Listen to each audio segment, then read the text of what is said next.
در بعضی شیرینی ها ژلاتین است، میگویند از روغن خوک تیار می شود، خوردنش جایز است؟ مسئله ژلاتین، چرا که شما ژلاتین هم میدونید که همین кондитерские изделия без ژلاتین نمیشه و ژلاتین هم میدونید که شما از هر یک نوع استخوان حیوان ها ژلاتین هم میسازن، از هر حیوانی نباشد، از آن جمله از خوک هم همین ژلاتین برادرای عزیز میسازن. در پیش ما کتابی انا بحوث است از جناب علامه محمد تقی عثمانی. این حضرت میگد که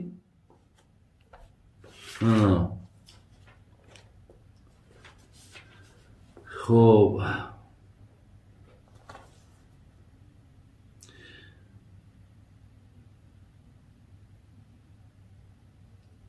اگر میگم اون ژلاتینی که از خوک باشد بر اثر اقدامات شیمیایی کاملا تغییر یافته باشد، یعنی برادرای عزیز وقتی که همین ژلاتین که از خوک است، بگیم از استخوان خوک یا از پوست خوک، این ژلاتین ای پوست هم میکنن یا ای پوست خوک یا از استخوان خوک، همو خاکایی را که تیار کرده باید تیار شود، این بغیر همو بگیم استخوان خوک یا پوست خوک با چندین چیز دیگر هم در داخل ژلاتین یعنی همراه میکنن. این تنها خودش نیست، میگه وقتی که اگر همین را در همو اقدامات شیمیایی، یعنی وقتی که همو کار کرد میشود در همو زواد، وقتی که او را مقصد میسوزانن و میپزن و خنک میکنن و گرم میکنن و یعنی تماما وای مقصد چیزی دیگر میشود، ببینید شیء دیگر میشود. چی میگه بعد؟ میگه که انا تغییر افتاد حرمت و نجاست اون برطرف میگردد.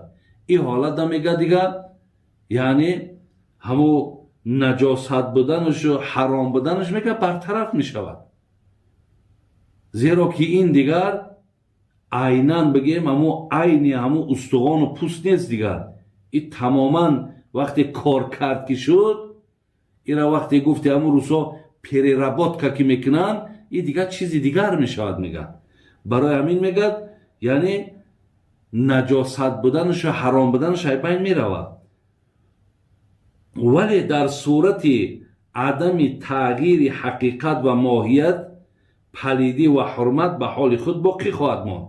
لیکن اگر به شرط همو گفتی پیشینه که پری رباط که نشود، کار کرد نشود، عیناً همو استخوان یا پوستش اگر به شرطی که میده کده شود و در داخل همین پخت و پز ما و شما استفاده برد، میگه یه حالت حرامه وای، اما حرامی و نجاستیش میگه باقی میموند. نزد احناف دیگرگونی در ماهیت اشیا در زوال نجاست و حرمتشون مؤثر است. نزد حضرت امام ابو حنیفه این محمد تقی عثمانی در کتاب بحوثش میگه که نزد حضرت امام ابو حنیفه میگه وقتی هر چیزی که حرام باشه با او کار کرد شود و او تغییر یا و او شیء دیگر چیزی دیگر که شود وای دیگر نجاستی و حرامیش ای بین می رود. ولی در همین کتاب مختصرم ما یک عبارت داره میگه کحماری سار میلحن، یا مثال میارد که میگه اصلا همین نمک خودش میگه یک قابلیتی هر چیزی را که در بالاش میمانی میخره نابودش میکنه.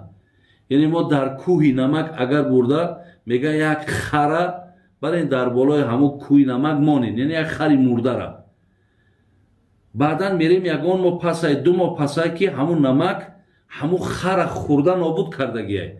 میگه از همون جا اگر شما نمک بگیرین و بیاین استفاده برین یعنی برای شما حلاله، زیرا که یعنی بینید او با دیگر چیز مبدل، او با نمک مبدل شده.